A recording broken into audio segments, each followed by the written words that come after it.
capítulo 9, uma passagem muito abençoada, chamada a cura do cego de nascença. João, capítulo 9,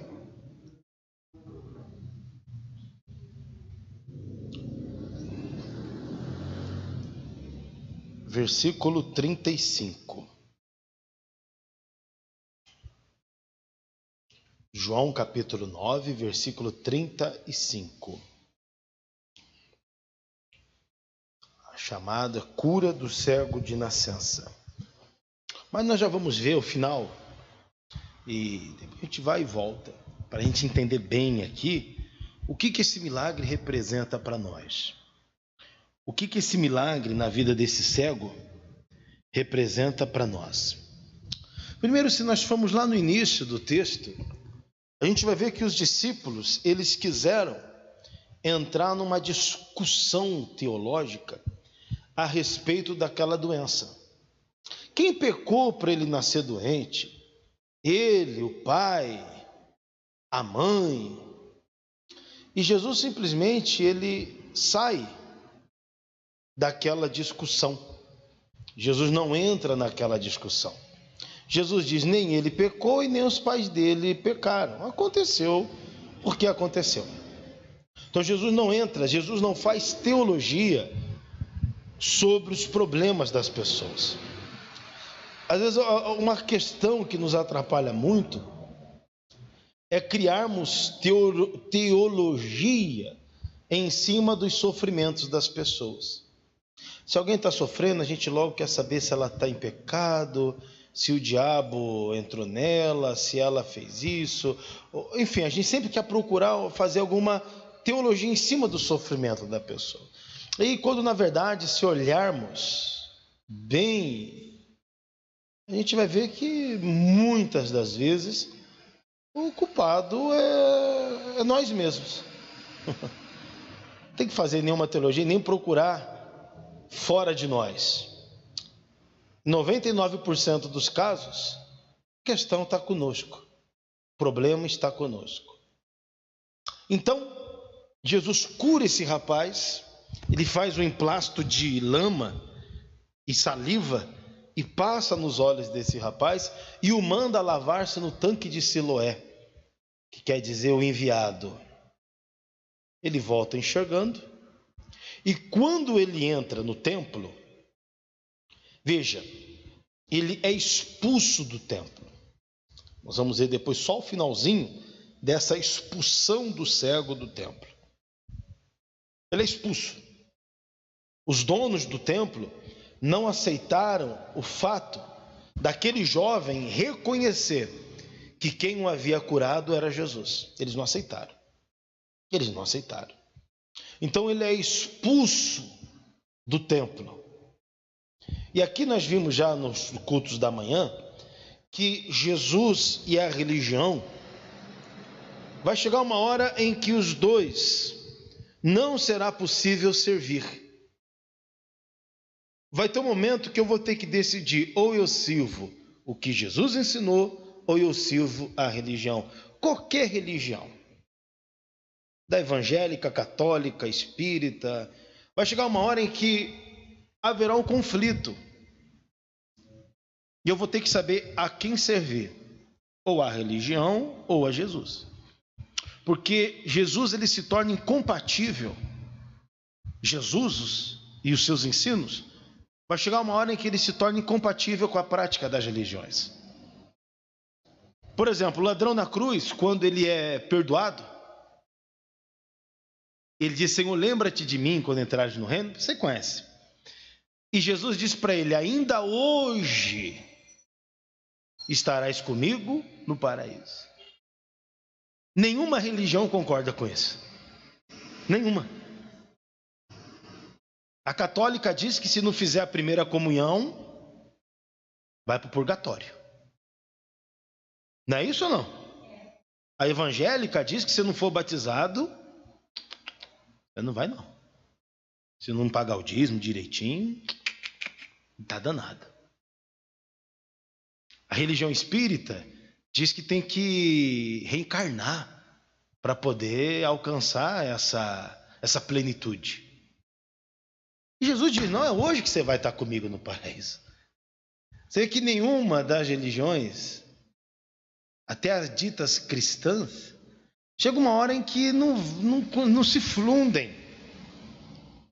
Aí muitas vezes, para eu obedecer a Jesus, eu vou ter que deixar um pouquinho o que a religião ensina de lado, para poder obedecer a Jesus. O jovem foi expulso daquele templo. Não aceitaram.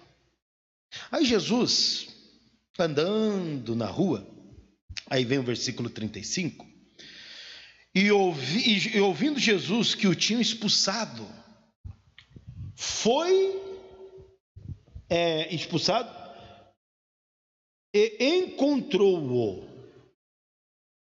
e disse-lhe: crês tu no Filho de Deus? Preste atenção aqui, amados. Jesus ficou sabendo que aquele jovem havia sido expulso do templo. Então Jesus, ele se prontifica. E o próprio Jesus vai ao encontro daquele rapaz. Na primeira vez, quando ele é curado da cegueira, é Jesus quem também vai até ele. E agora, depois de curado, sabendo que a religião o havia expulsado, Jesus também vai ao encontro dele. Isso aqui é um símbolo para nós de como a graça de Deus trabalha em nosso favor. É Ele quem vem ao nosso encontro. É Ele quem nos amou primeiro. É Ele quem escolheu a nós outros. Aqui é a figura do pastor e as 100 ovelhas. O que Jesus ensina na parábola das 100 ovelhas? Que uma que perde, ele deixa as 99 lá guardadinhas e vai atrás daquela uma perdida. Esse é o espírito pastoral. Esse é o espírito de Cristo. Ele vai até a pessoa. Porque o ser humano por si mesmo, por conta própria, ele não quer saber. A graça de Deus nos alcança. E alcançou a quem? A todo mundo. Paulo fala lá na sua carta aos Romanos, que se pelo pecado de um homem, a ofensa, a morte reinou por esse, muito mais os que recebem a graça reinarão em vida por um só Jesus Cristo. Todos receberão essa graça, diz o apóstolo Paulo, lá em Romanos capítulo 5. Ele diz que todos os homens são alcançados por essa graça. Todos. Ele é o Cristo que, vindo ao mundo, dá luz a todos os homens. Todos. Então Jesus vai ao encontro dele. Ele era cego de nascença. Ele nunca viu Jesus. Ele nunca tinha tido a informação visual de quem era Jesus. A única coisa que ele sabia a respeito de Jesus era o toque que Jesus tocou nele, a voz de Jesus, e que foi ele que o curou. Mas ele não tinha a imagem de Jesus. E Jesus pergunta para ele, sabe, encontrando assim na rua, ele fala: vem cá, crês tu? Você crê no Filho de Deus? Olha que pergunta para quem não se conhecia. Você crê no Filho de Deus? Aí vem, pessoal, para nós essa questão. Será que nós cremos no Filho de Deus? Pastor, mas claro, eu nasci na igreja. Eu, desde pequenininho, sempre fui na igreja presbiteriana, assembleia. Eu sempre fui, desde criança. É lógico que eu creio em Jesus. Eu tomei a primeira comunhão, fiz crisma e tudo. Claro que eu conheço. Às vezes o nosso conhecimento ou a nossa crença está baseada só nessas informações que a religião nos dá. Aquela informaçãozinha que todo mundo tem de Jesus. Filho da virgem, nascido em Belém, né? Toda aquela historinha do presépio. E ter essas informações não quer dizer que eu creio em Jesus. Quer dizer que eu sei, eu tenho uma informação histórica a respeito de Jesus, mas não quer dizer que eu creia em Jesus. Pois crer em Jesus é um departamento um pouco mais profundo. Tiago diz que a fé sem obras, ela se torna morta. A fé em Jesus, ela é demonstrada através da vivência, das atitudes que eu tomo diante das adversidades e das dificuldades da vida. Não é só falar eu creio no Filho do Homem, não, eu tenho que viver a fé, pois a fé sem obras, ela é morta. Só dizer que acredita não vai mudar nada. Só dizer que tem fé também não vai mudar nada. Porque pode ser que eu tenha apenas informações. Quem é ele? Ele é o filho de José, o carpinteiro, criado em Nazaré. Depois cresceu, mudou-se para Cafarnaum e tal. Quer dizer, eu tenho informaçõezinhas. Morreu na cruz. Na verdade, você tem as informações históricas. Mas não quer dizer que creia. Por isso Jesus pergunta, você crê no Filho de Deus? Ao que o ex-cego respondeu, versículo de número 36. E ele respondeu e disse, quem é ele? Quem é o Filho de Deus, Senhor? Para que nele creia. Eu não sei quem é. Como que eu posso dizer se eu creio ou não? Eu não sei. Eu nunca vi, eu sou cego, eu era cego, quer dizer, ele não dá essas informações a Jesus, porque ele nem sabia quem era aquele homem diante dele. Então ele fala, mas quem é esse Filho de Deus para eu crer? Eu tenho que saber quem ele é para mim. Essa mesma pergunta os discípulos fizeram no barquinho, quando eles estão atravessando para Gadara, quando Jesus apazigua a tempestade, os discípulos perguntam, quem é este que até o vento e o mar lhe obedecem? Porque a verdade é que muitas vezes temos só a informação histórica, a informação da catequese, a informação religiosa sobre quem é Jesus. Mas não sabemos quem de fato e realidade ele é para nós. Que Jesus não é só um ser histórico. Não. Ele não é só um homem que existiu no espaço e tempo da humanidade. Não só. Ele é Senhor.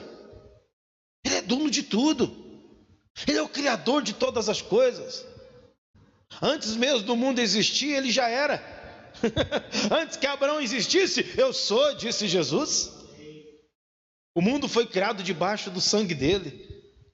É o Cordeiro de Deus imolado antes da criação do mundo. Quem é ele, Senhor, para que eu possa crer nele? Para eu crer, eu tenho que saber quem é, eu não vou crer em algo que eu não sei.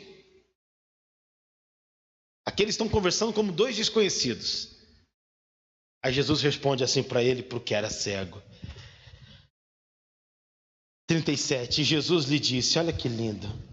Tu já o tens? O que, pessoal? Não, fala mais forte.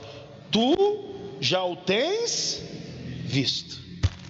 Mas ele não era cego de nascença? Jesus diz, você sabe quem é o Filho do Homem? Você já tem visto ele. Mas ele era cego de nascença. Ele foi curado há minutos atrás, ou horas atrás apenas. Mas Jesus diz, você já viu o Filho do Homem, você já tem visto ele.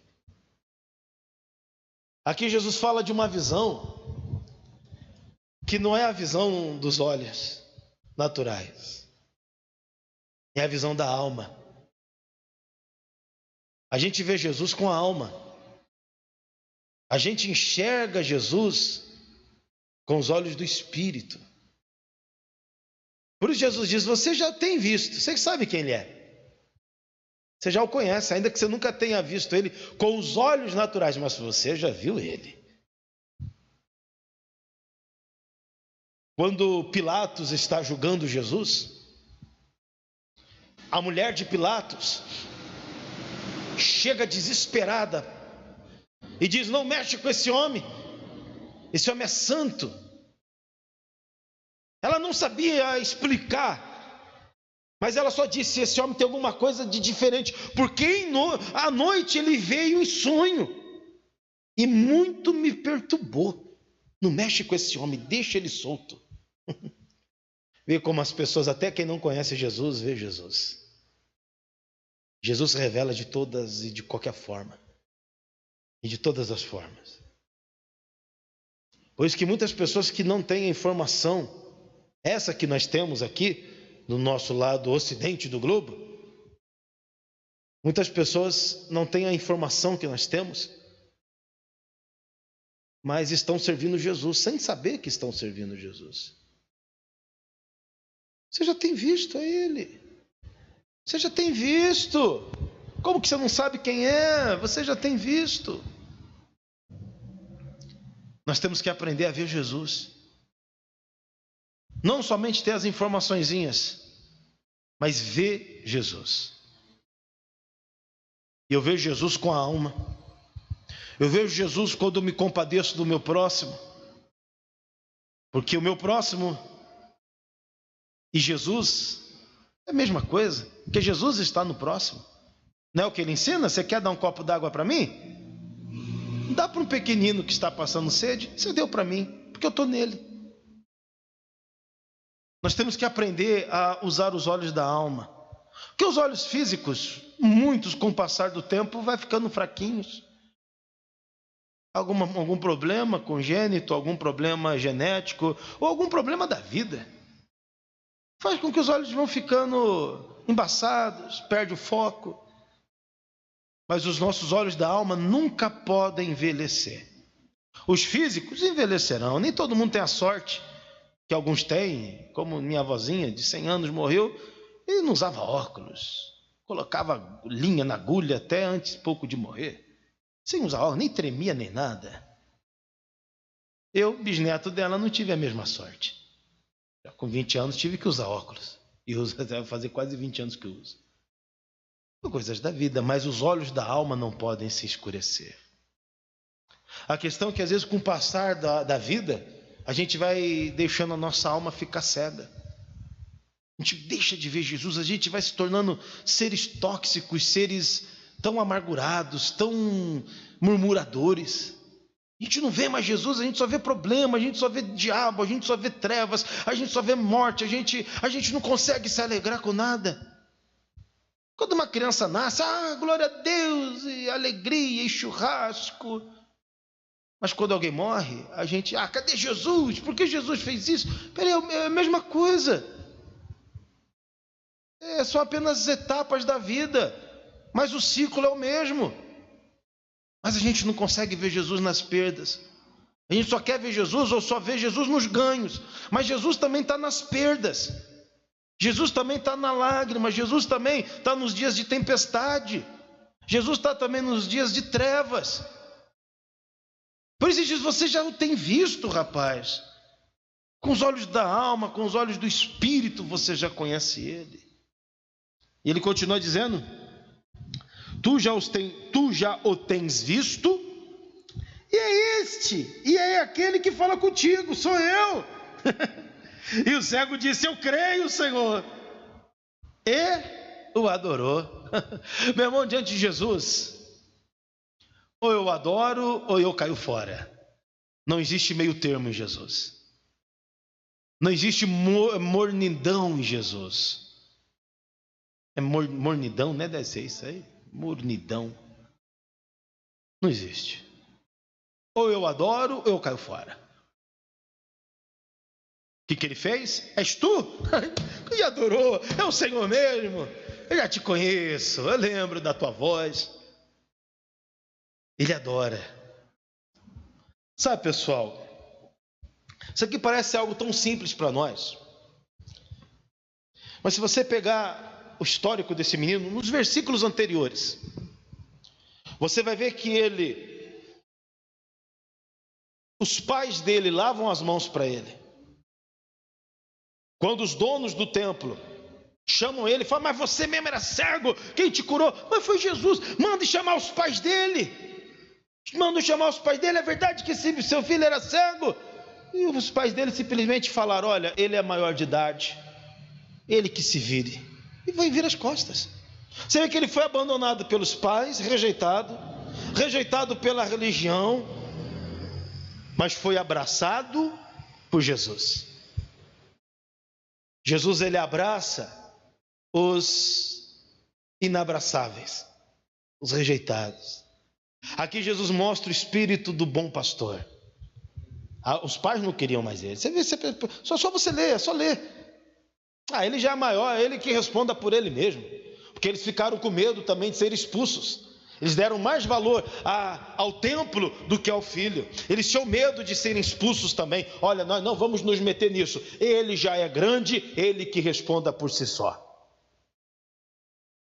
Quando a Bíblia, o Evangelho nos ensina que se eu não cuido dos meus, por mais zelo que eu tenha pelo templo, pela religião, mas se eu não amo os meus, eu neguei a fé e sou pior do que o infiel.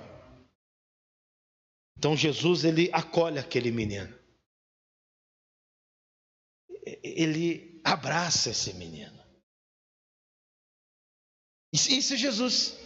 Por isso que eu disse que Jesus e conceitos de homens, chega uma hora que não dá, eles não andam juntos. Porque Jesus, ele está num salto tão mais alto, ele está num voo tão mais alto, que a nossa mente humana não consegue entender. E agora Jesus fala, diante de tudo isso que aconteceu, da expulsão desse menino do templo, da condenação. Ele foi condenado pelos donos do sinédrio, ele foi excomungado, ele foi danado, ele foi condenado ao inferno. Mas olha agora o que Jesus diz a respeito de tudo isso, versículo 39, e disse-lhe Jesus: eu vim a este mundo, para quê, pessoal? Para juízo. Eu vim para juízo, a fim de que os que não vêm vejam, e os que vêm sejam cegos. Jesus veio para mostrar a verdade. Eu vim para o juízo, eu vim para a verdade, Jesus está dizendo. Para aqueles que não vêm, passem a ver. Aqui Jesus está falando do espírito. Jesus está falando da alma. Jesus está falando daqueles que não têm capacidade de discernir, como no caso daquele jovem, um cego. O que é uma pessoa cega? O que é uma pessoa, hoje em dia não se fala mais cego, né? Hoje em dia se fala deficiente visual. É que é a mesma coisa, só um eufemismo.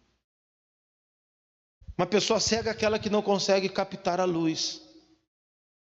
É quando apaga a luz, acaba a energia elétrica de noite, você não vê nada, mas as coisas estão todas lá, só que não tem luz. A gente, na verdade, não enxerga as coisas, a gente enxerga a luz. Quando acaba a luz, você não vê nada, porque você não enxerga as coisas. Nós enxergamos a luz. A luz entra nos olhos e, na verdade, você não enxerga nem com os olhos só captam a luz. Enxergamos é com o cérebro, com as interpretações que a gente adquiriu com o passar da vida a respeito das coisas. Eu sei que isso é uma TV, mas se fosse aquelas de tubo, telefunken, para mim também seria uma TV, porque no meu cérebro eu sei, foi construída a imagem de uma TV desde quando pequeno eu era. A gente enxerga com isso. Então quando diz para que aqueles que são cegos vejam, quer dizer, aqueles que não conseguem interpretar a vida, aqueles que são tão pequenininhos, que não conseguem olhar para a vida e discernir e andar. Jesus, eu vim para que eles possam ver de verdade. Como ele fala na parábola do publicano e do fariseu.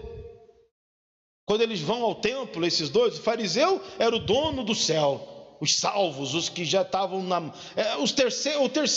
o quarto homem da trindade. Era o Pai, o Filho, o Espírito Santo e os fariseus. Eles estavam lá do lado de Deus, eram os donos do céu. Jesus disse que ele chegou assim no templo, bateu no peito e disse: eu sou bom, não sou que nem esse pecador publicano, eu jejuo todo dia, eu dou dízimo, eu sou muito bom. Quer dizer, eu enxergo, eu sou bom, sou melhor do que ele. E Jesus disse que o publicano, o pecador, ele sequer levantou a cabeça. Ele só disse: Pai, me perdoa porque eu sou um pecador. Jesus diz: este voltou para casa justificado. O outro não, o outro já se auto-justificou, é o Deus da vida dele. Quer dizer, ele achava que enxergava, que era bom. Jesus diz, na verdade não, era cego. E aquele que se achava tão pequenininho, que não conseguia nem levantar os olhos, Jesus diz, eu vim para que esse veja de verdade. Jesus veio dizer que os últimos seriam os primeiros, e os que se achavam primeiros seriam os últimos. Aí, os fariseus, no 40, que estavam ali, ouvindo isso, disseram, também nós somos cegos? Quer dizer, só está dizendo que a gente é cego? Ah, meu irmão, estava no escuro da manhã, é gente que gosta de apanhar, eles cutucaram, então nós somos cegos? Ah, olha agora, olha só no 41, e disse-lhe Jesus, se vocês fossem cegos, não teriam pecado. Como eu disse, o cego é aquele que não tem luz. Se não tenho luz, eu não sei discernir, eu não sei o que é certo e errado. Eu não sei se tem um buraco ou se tem uma parede. Não sei se tem uma avenida, eu não sei, eu não enxergo. Jesus disse, se você fosse cego, vocês não teriam pecado. Porque se eu não recebi nenhuma luz, eu não posso ser cobrado da luz que eu não recebi. Se eu não sei o que é certo e errado, como que eu posso ser cobrado de Deus? Claro que eu não vou ser cobrado. Deus só vai cobrar de nós a luz que nós recebemos. Deus não vai cobrar de mim além daquilo que eu recebi. Por isso que Pedro diz, melhor é que nem conhecesse o Evangelho, do que conhecer e desviar-se dele. Que aquele que não conhece é cego. Aquele que não teve a iluminação. E quando a gente fala de iluminação, na Bíblia é a mesma coisa que falar de amor. João, na sua epístola, ele diz, aquele que ama o seu irmão está na luz. Mas aquele que não ama, mas ao contrário, o aborrece, está nas trevas. Cega é a pessoa que não consegue amar, que não consegue se colocar no lugar do próximo. Infelizmente, a maioria de nós é cega. Talvez com as vistas enxerga até um fio de cabelo a quilômetros, mas a alma está nas trevas, porque não consegue amar. Não consegue se colocar no lugar da outra pessoa, não consegue ter empatia. Por isso Jesus disse, se vocês fossem cegos, vocês não teriam pecado algum. Mas porque dizes, vemos, quer dizer, temos luz, somos bons, sigam-me os bons. Já que vocês veem, pecado tem com você. Nós que dizemos, eu conheço o Evangelho, eu sou pastor. Cuidado, que a quem muito foi dado, muito também vai ser cobrado. Aquele cego, ele nunca teve a revelação do Evangelho. E muitos, sem receber a revelação do Evangelho histórica, da letra, do presépio, do catecismo, mas muitos estão praticando o Evangelho. Diz que Jesus, eu vim para juízo, eu vim para mostrar para vocês que a coisa é diferente do que vocês imaginam. Depois ele fala em Mateus 7, nem todo aquele que me diz Senhor, Senhor, entrará no reino dos céus, mas sim aquele que faz a vontade do meu Pai. Viver o Evangelho não é dizer Senhor, Senhor, e nem tampouco ter informações. Posso até tê-las, e é bom tê-las, desde que eu faça a vontade do Pai. E a vontade do Pai não é que eu tenha informaçõezinhas. Não, peraí, quando Jesus nasceu, vamos lá, vamos fazer a provinha, quem foi a mãe de Jesus? É coisa da escolinha, né? Onde Jesus nasceu, olha, essa coisa de... Não, Jesus quer que eu pratique a vontade do Pai. E a vontade do Pai é que amemos uns aos outros como Ele nos amou. É simples. E eles então levaram essa burdoada na fuça. Se vocês fossem cegos, vocês seriam livres e absolvidos. Mas porque vocês dizem que vêm, que vocês são bons, pecado permanece em vocês. Não terão refresco no dia do acerto de contas. Por isso eu tenho que tomar muito cuidado com as escolhas que eu faço. Porque dessas escolhas é que dependerá o que vai acontecer de mim quando os meus olhos se fecharem. Se eu escolhi a maldade, a ruindade, quando os meus olhos se fecharem para sempre, o que vai acontecer? Eu continuarei na mesma maldade que eu escolhi em vida, eu vou continuar, só que agora com o pai da maldade. Se eu escolhi o caminho do amor, o caminho da bondade, quando os meus olhos se fecharem, eu continuarei nesse mesmo caminho do amor, da bondade, sem essas informações da religião. Quem vai para o céu, quem são os escolhidos. Esses dias a irmã veio desesperada na igreja: pastor, eu li na Bíblia que só 140 mil serão salvos. Ai, pastor, será que eu faço parte? Eu falei: meu Deus, 140 mil, São Bernardo tem quase 1 milhão, então, peraí, então só em São Bernardo mesmo. Eu falei: mano, para com isso, é informaçãozinha da religião, isso daí é uma questão escatológica, isso, não coloca isso na cabeça. É coisa que não tem nem... Jesus diz: todo aquele que crê em mim será salvo. Só isso, todo. Mas a gente deixa a religiosidade entrar. Pastor, meu familiar morreu, ele era católico, e agora, pastor, ele era católico, foi pro inferno. Oh, meu Deus do céu. Mas no céu não vai entrar católico, não vai entrar evangélico, não vai entrar espírita. No céu entra aquele que, enquanto vida, escolheu o caminho certo, só isso. Mas a religião nos separa. A religião, a gente acha, como falava no outro culto, de um pessoal mais ruim. Pensa num povo ruim, do coração ruim, mesquinho, não era capaz de dar um pão para um faminto. Eles eram crentes, até obreiros, diáconos, sei lá o nome que se dava na época, mas estava lá na igreja crente, mas ruim. Sabe pessoa ruim? Você vê de terno, Bíblia, mas era ruim. Nós vamos para o céu, aquela coisa toda. E do lado morava uma famíliazinha católica. Pensa em gente boa.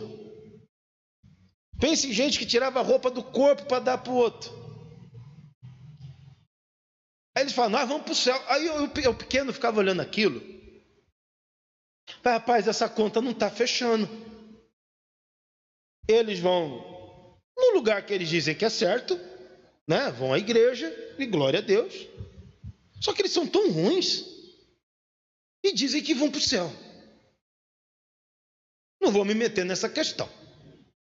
Mas o outro do lado são tão gente boa, amorosos, caridosos, respeitosos. Eles falam que aqueles vão para o inferno, porque não vão com eles no lugar. Mas essa conta não está certa. É que eu aprendi que é aqui dentro que manda. Se eu acho que a pessoa está no lugar que eu julgo errado, Senhor, abençoe aquela pessoa, abre os olhos dela. Mas não posso mandar ninguém para o inferno. Isso é muito sério, pessoal. Mandar alguém para o inferno porque não anda aqui comigo. Não. Se eu acho que a pessoa está no caminho errado, Senhor, abra os olhos dela para que ela se converta, para que ela... Mas não mande ninguém para o inferno, como esses homens fizeram. Olha aqui, onde estava a cegueira desses fariseus. Aí aqui nós terminamos. Versículo 34. Porque esse cego, que era cego, meu irmão, quando ele foi ser questionado pelos donos do templo, esse rapaz não abaixou a cabeça, não. Esse rapaz disse: por que vocês estão querendo saber tanto quem me curou? Vocês querem virar discípulo de Jesus também? Eles ficaram bravos. Olha o que os donos do templo falaram para ele, para o menino que era cego. E responderam eles e disseram-lhe: tu és nascido todo em pecados. Quer dizer, você não vale nada, você é um pecado, você nasceu em pecado, porque você nasceu cego. Quer dizer, veja como o homem esfrega na cara da pessoa o pecado dele. Você é todo nascido em pecado. Você é um desgraçado. Nunca faça juízo de ninguém. Quem faz isso são os donos da religião. Quem você vai naquela igreja que mulher usa calça? Eu cresci ouvindo isso, meu irmão. Você vai naquela igreja que mulher põe sangue de pombagira na boca, que é o batom. Vocês são todos pecadores. Já ouviu alguém condenar assim? Que você corta cabelo, você vai nessa, essa igreja não é certa. Você é todo nascido em pecados e nos ensina a nós? Quer dizer, quer nos ensinar, você não é nada? Aí vem Jesus e mostra que ninguém é nada. Sem amor, Paulo disse, eu nada seria. Que o que me faz ser alguma coisa, e mesmo assim continuo sendo nada, é o meu amor ao próximo. E mesmo assim, quanto mais eu amo o próximo, mais eu vejo que eu não sou nada. Quanto mais eu me aproximo da luz, quanto mais a luz é forte, mais eu vejo os meus defeitos no espelho, não é assim? Quanto menos luz, mais eu me acho bonitão. Aí quanto mais luz eu vejo, rapaz, eu não sou nada disso não. Quanto mais eu me aproximo de Deus, mais eu vejo que nada sou. E expulsaram-no. Vai embora. E glória a Deus. Está num lugar desse, como desse rapaz, é melhor ser expulso mesmo. É melhor estar fora. E ali fora, é lá fora, que ele encontra Jesus. Certa vez um cidadão, isso é uma história, uma parábola, uma fábula não, é uma história, né? Uma história. Na época do apartheid, lá na África do Sul, o negro queria entrar na igreja, mas era uma igreja de brancos, só podia entrar brancos. E o negro, quando ele foi entrar na igreja, o porteiro, você não pode entrar aqui não, aqui é só igreja para brancos. Poxa, mas deixa eu entrar. Não, se você entrar, vamos chamar a polícia ou vamos te mandar prender. Aqui é só para brancos, negro não entra. Aí diz a história que ele foi para casa triste, que ele gostou, ele queria entrar na igreja, ele queria conhecer Jesus. Ele começa a chorar, ele começa a orar, Senhor, por que não me deixaram entrar naquela igreja? Diz que é a tua casa. Jesus aparece para ele, isso que eu disse que é uma história, né? Mas é muito bonita. Jesus aparece para ele e diz, não fica triste não, nem eu estou lá dentro, você não perdeu nada. Acabou, é verdade, onde tem separação, Jesus não está. Onde tem alguém que se sente melhor do que os outros, Jesus não está. Jesus está junto com o coração quebrantado, com os humildes. E quanto mais luz eu tenho, mais de Deus eu vou ser cobrado. Porque a quem muito foi dado, muito vai ser cobrado.